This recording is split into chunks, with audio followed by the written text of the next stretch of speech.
Magandang umaga mga kol. So, update po tayo dito sa tinatrabahoan kong site kol. So, nakatiles na sila dito. O, yung sa amin dito kol, yung sa yung sa plumbing works. So, nakalagay din tayo ng meron tayong supply ng laboratory dyan. Meron naglagay din tayo ng water heater kol. Yun. So, may sanitary drain tayo dyan sa laboratory, may gate valve at saka meron mga supply doon. Dito ito banda yung urinal at saka yung water closet. Ito yung water closet natin kol. So galing dito, yung abang kol, Philippine standard, 30 cm yan, pero ang kinakabit namin kol, American standard, kaya naging 28 cm na lang kol. Pwede rin 29 cm. So, water line namin dito, takbo namin dito sa gitna, 25 cm or 23. Yan kol. Kasi yung 20, matatamaan hindi naman lagay yung angle valve sa 23 cm. So, ito yung namin kol. Drain ng urinal. O ito, sanitary drain ng urinal. So, ito kasi dito kol, yung sa Philippine standard ng urinal. So, 60 cm yan. Yung height niya doon sa yung sa may curve. So, dito sa side, ginawang 70 cm. Kaya ito yung abang namin ko. Yung reference ng niya, yung water line niya dito, galing sa gitna ng urinal. Lagay yung water line sa urinal. Lagay ko dito kol. So, gano'n kasali yung urinal. Magano siya dyan. Magano. At saka ito yung niya, sensor. So, ito yung sensor ko. Lagay.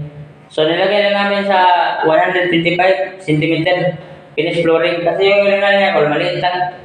Kung yung sa malaki, 130 cm yun, lagay ko dun. So, okay lang yun. Wala namang dyan sa wala namang conflict sa paglagay ng sensor.